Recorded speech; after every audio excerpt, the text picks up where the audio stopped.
This is the next episode of Saving Janet. Yesterday, I was talking about the wheels on this mower and getting them lubricated, and I wanted to finish that. But while I was looking at that mower back there and digging around for parts, I found the part that I wanted to show you yesterday, which is the inside hub of this kind of wheel. And yesterday we took these wheels off and took a strip of sandpaper and cleaned them off and lubricated them. And so now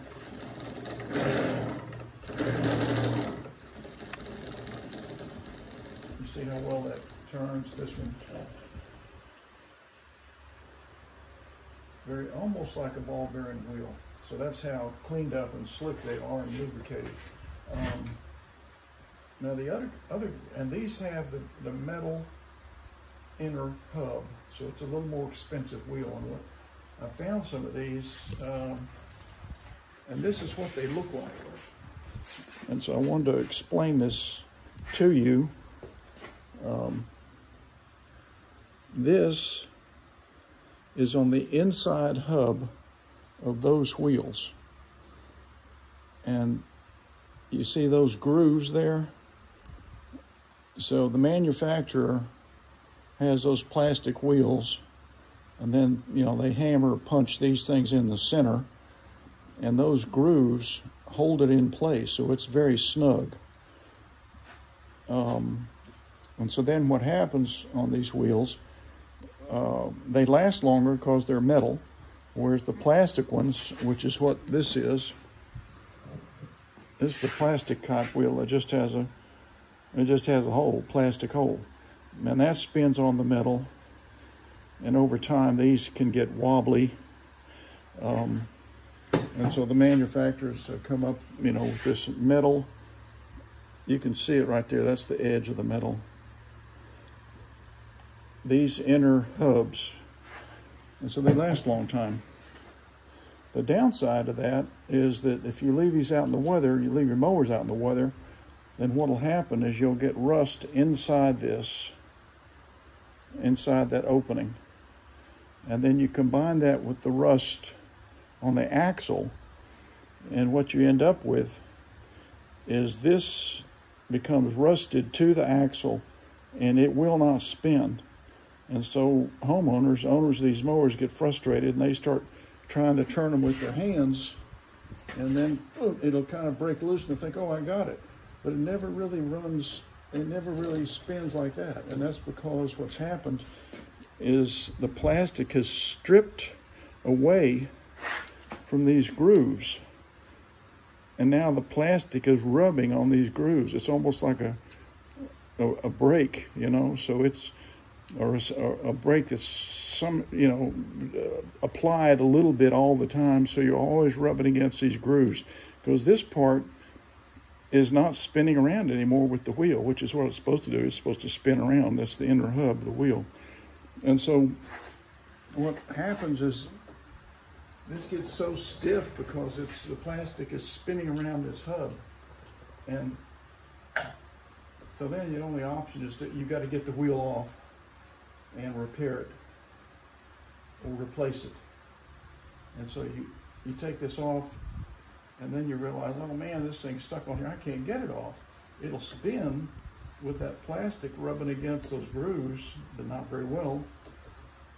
And so you start rocking it back and forth and move it and wiggle it, and finally, you know, the repairman like me finally gets it off. Well, then guess what? You look at it and the wheel hasn't completely come off. What happens is this hub is stuck still on the axle, and the plastic has ripped away and left this inner hub on the axle rusted to it. So then you've got to figure out, okay, I've got to get this rusted hub off of there in order to put another, this type of wheel on there, or get a replacement wheel. And you could pound this thing into there. If you drill it out enough, you could put one of these hubs in there, but the problem is you've got to get that thing off first. And so I've used different methods. I'll get a giant pair of pliers or some vice grips and just work it with JB blaster, you know, to get it loose and work it, finally break it free. But it's a lot of effort, a lot of work. If that doesn't work, then I just get a hacksaw and I just hacksaw through this thing or drill it or whatever and break this thing up, just break it up and get it off there. But it's a lot of work and a lot of frustration. So in a lot of ways, this simple wheel is best because you don't have to worry about, you know, rusted metal parts on this thing. But I did want to explain that to you about what can happen with these wheels. So if you have these metal ones, about once a year, I would lubricate them so this mower is still easy to push. All right, so now we're just gonna get this thing and we're gonna talk about other things. And what we're looking at today is I'm gonna go under this this cover and just see what's what. Because I haven't really checked out this more. I know it's got oil and the blade looks good. It doesn't, the crankshaft doesn't appear to be bent. So let's get this cover off. And make sure that the flywheel key is where it's supposed to be.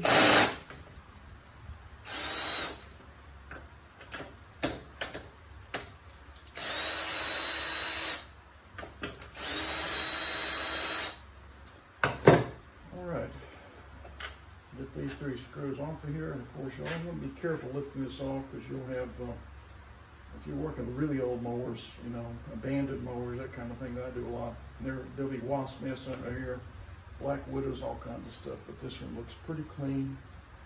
Looking for spiders and critters under here, don't see anything. So that's good. Let me set these screws over here where they will be safely kept. All right, and we go ahead and get the impact wrench on here.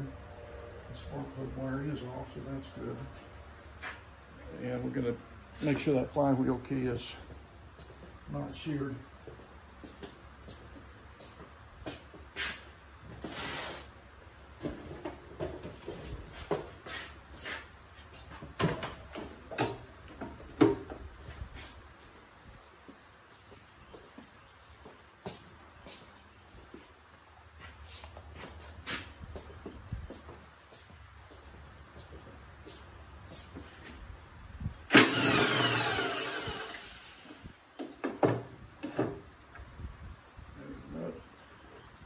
Starter cup.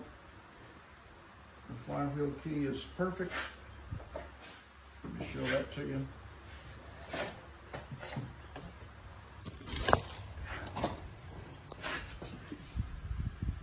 That's exactly where it belongs, right there. In that groove. There's a groove. I don't know if you can see that, but you have threads coming over, there's a groove, and that flywheel key slips down in there. If this mower had hit something, then that would not be lined up. The flywheel key would be bumped off to the side or one way or the other, but it's okay. So that's good.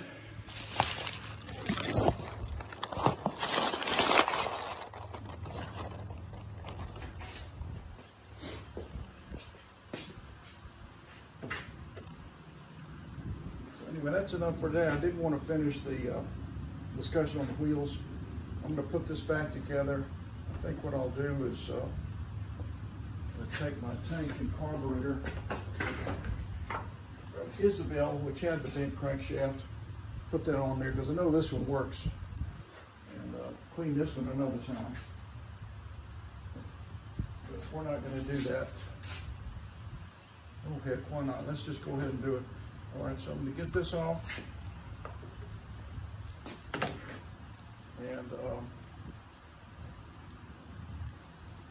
and that 5/16 right here, 5/16 right here.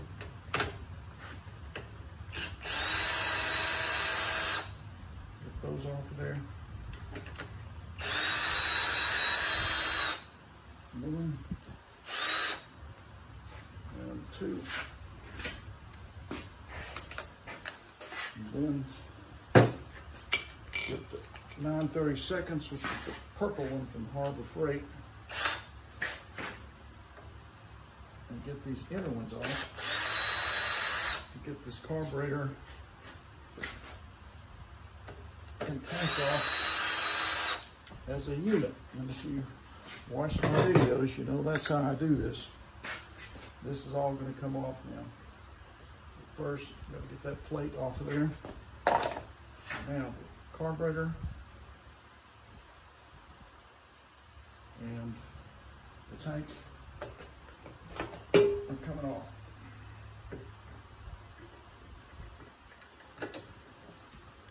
And this tank and carburetor are probably fine. I just haven't cleaned them. And I know that the one that I have cleaned is sitting over here. It does work.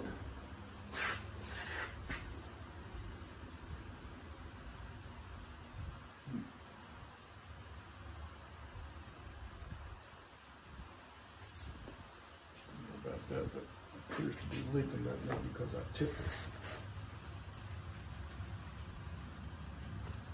Keep an eye on that. So now we'll go get that over the L, that linkage, put that in there.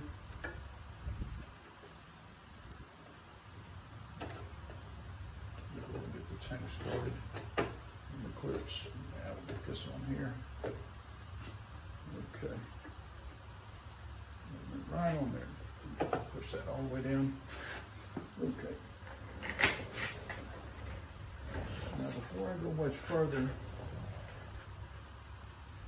well, I did have it sitting over there. It was leaking a little, but I think that's because I had it, everything turned upside down, but I want to make sure of that. So I'm going to go ahead and put some fuel in here. See if it leaks.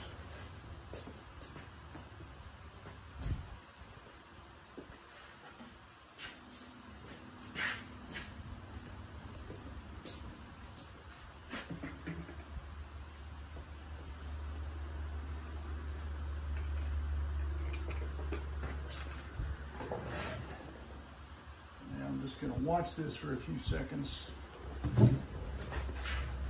Make sure that the needle is not being blocked and letting too much fuel in there, but it doesn't look like it is. So we're going to go ahead and we'll start to reassemble this. So now this goes back on,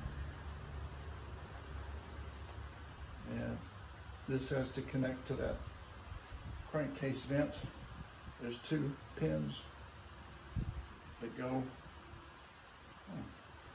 That was stuck on there, so that's going to come off. With the other carburetor, let's see if it, yeah, see that came off of there, so that's got to go back on. Go ahead and do that right now so I don't lose it. Put that in place. There we go, Mr. Rubber Gasket. All right, still no leaks, so that's good. Let's see if we can get this little plate on here. You have to kind of work it past this vent on this tank. We're going to go in. Actually, let's see.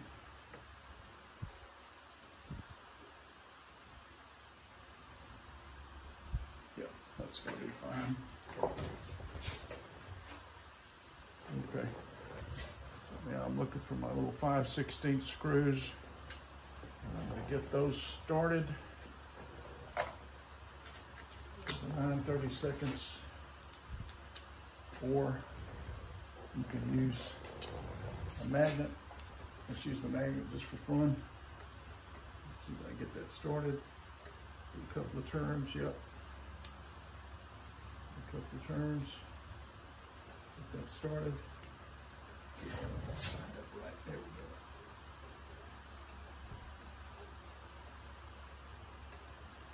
That was not doing it, so I have to use the socket on the need 5/16 clear. There we go. Yeah.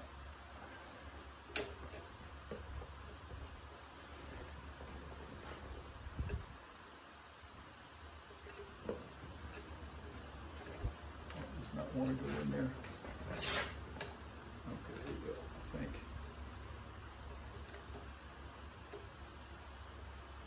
Yeah, okay, now it's going in there. Get that good and started, get that one good and started. And now, and we use our 9/32.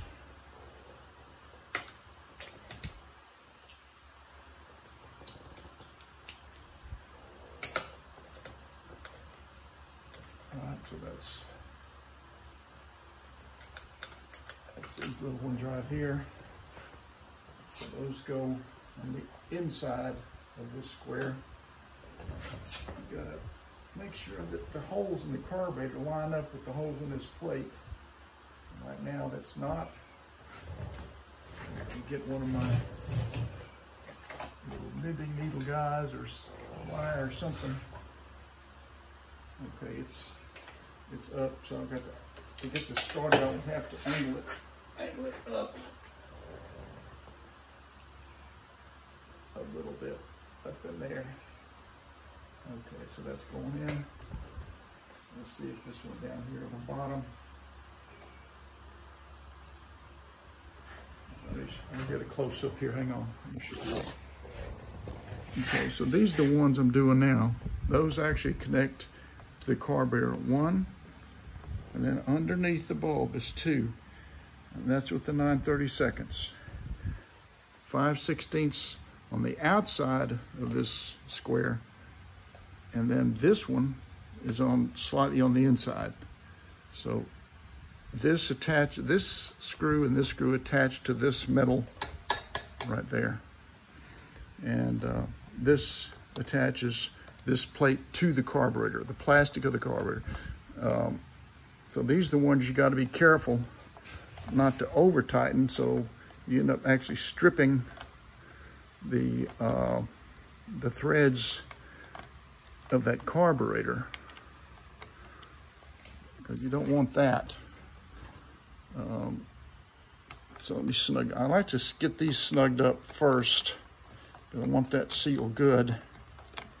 So that's snug. Just hand tight. You don't want to be putting a electric power driver on there, because you'll strip it. So that's good. And now let me go back to my 5/16 and finish tightening up these that attach this plate to metal, so you don't have to worry so much about stripping this because it's going into metal. These are real fine threads, so it takes a lot of turning. Okay, all right, let's see, that one is snug, and that one is